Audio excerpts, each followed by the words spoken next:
ওয়ালাইকুম আসসালাম রহমতুল্লাহি ওবরাকাতুহু। রাসূল সাল্লাল্লাহু আলাইহি ওয়াসাল্লাম বলেছেন যে যদি নামাজে মুসল্লিদের সামনে দিয়ে অতিক্রমকারী জানতো যে এই অতিক্রম করাটা কত বড় গুনার কাজ, তাহলে সে বসে থাকতো 40 পর্যন্ত। রাবি বলেন যে রাসূল সাল্লাল্লাহু আলাইহি ওয়াসাল্লাম বলেছেন 40, সেটা 40 দিন না 40 মাস না 40 বছর এটা আমার জানা নেই। এক ভাই জানতে চেয়েছেন যে কতটুক সামনে দিয়ে পার হওয়া যায়। রাসূল সাল্লাল্লাহু আলাইহি সাল্লাম বলেছেন বাইনা ইয়াদাইল মুসাল্লি। এই ইয়াদাই শব্দের অর্থ দুইটা। এক নম্বর অর্থ হচ্ছে দুই হাত, দুই হাত অর্থাৎ আপনার হাতকে সামনে যদি সোজা করেন, যতদূর পর্যন্ত যাবে এর মধ্যে দিয়ে পার হওয়া উচিত নয়। আপনি মুসল্লি সালাত আদায় করছেন, দাঁড়িয়ে দেখবেন আপনার হাতটা, দুই হাতটা ষাট করেন। এই ষাট করলে যতদূর যাবে, হাত দেড়েকের মতো যাবে আপনি যেখানে দাঁড়িয়ে আছেন সেখান পর্যন্ত, অর্থাৎ প্রায় সেজদা পর্যন্ত যাবে আপনার হাতটা। এর মধ্যে দিয়ে দাঁড়ানো উচিত, এর মধ্যে দিয়ে পার হওয়া উচিত নয়। আর দ্বিতীয় আরেকটি অর্থ হচ্ছে ইয়াদাই মানে হচ্ছে সামনে, একবারে সামনে দিয়ে, যেটা আপনি সেখানে সালাত আদায় করছেন তার সামনে দিয়ে পার হওয়া। দুইটা অর্থ। তো এই দুইটা অর্থের মধ্যে সমন্বয় হলো যে প্রথম কথা, সমন্বয়ের মধ্যে বলতেছি, প্রথম কথা হলো এটা যিনি সালাত আদায় করছেন ওনাকে খেয়াল করা উচিত যে আমি কিভাবে দাঁড়াচ্ছি।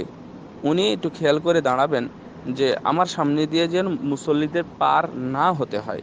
মানে এমন জায়গাতে দাঁড়ালেন, মানুষ যেদিক দিয়ে পারাপার হচ্ছে, ভালো কোনো জায়গা আছে, কোনো খুঁটি আছে অথবা ওয়াল আছে অথবা সামনের কাতার আছে, সেখানে না দাঁড়িয়ে আপনি এমনি হেলাই খেলাই এক জায়গাতে দাঁড়িয়ে গেলেন।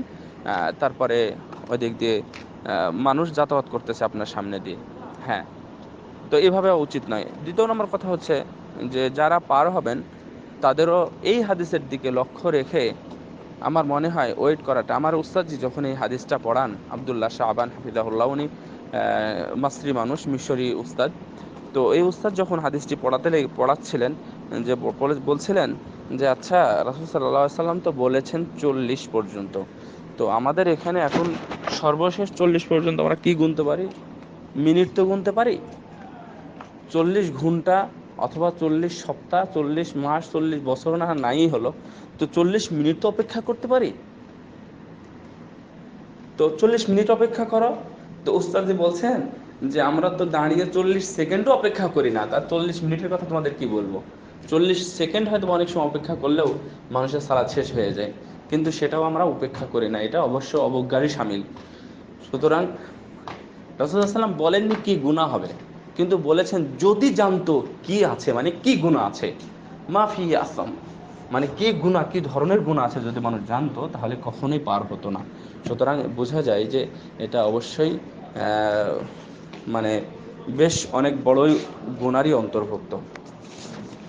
সুতরাং এখান থেকে, এবং যারা মানে কাবায়ের বা বড় গুনার, কাবিরা গুনার যারা তালিকা করেছেন, যে সকল মনীষীগুলো, এই হাদিসের আলোকে ওনারা এই কাবিরা গুনার মধ্যেই অন্তর্ভুক্ত করেছেন। আবার কেউ কেউ বলেছেন যে না, এটা কাবিরা গুনাহ না, এটা গুনাহ, যেহেতু রাসূলুল্লাহ সাল্লাল্লাহু আলাইহি ওয়াসাল্লাম উল্লেখ করেননি, সুতরাং এটা কাবিরা গুনাহ না, এটা সাগিরা গুনাহ। তো যাই হোক, এটা একটা গুনার কাজ, সুতরাং যাওয়া যাবে না। এখন কত দূর সামনে দিয়ে পার হওয়া যাবে? পার হবেন, এক নম্বর কথা হচ্ছে যে আপনি যদি বুঝতে পারেন সে কোনো কাতারে দাঁড়িয়েছে এবং এই কাতার সে এই পর্যন্ত সীমানা নিয়েছে, তাহলে এর সামনে দিয়ে আপনি যেতে পারবেন। অথবা সে এটাই, মানে আরবি আলেম যেটা বলেছেন সেটা হলো যে বাইনা ইয়াদাই, মানে হচ্ছে দুই হাত সামনে দিয়ে, অর্থাৎ তার সেজদা পর্যন্ত যতটুকু জায়গা, এই জায়গার বাহির দিয়ে যদি আপনি থাকেন তাহলে আপনি যেতে পারবেন। আর আরেকটি কথা বলে দিই এখানে, আলমার মানে হচ্ছে অতিক্রমকারী, এর ইংরেজি হলো ক্রস, ক্রস করা। তো আপনি পশ্চিম দিক ঘুরে সালাত আদায় করছেন, সরাসরি উত্তর থেকে দক্ষিণ দিকে যাওয়া, এটা হলো মার। আবার বুঝেন কথাটা, আপনি মদিনা থেকে দক্ষিণ দিক ঘুরে সালাত আদায় করছেন, তো ঠিক পূব থেকে পশ্চিমে যাওয়া এটাকে মার বলা হয়, মানে অতিক্রম করা।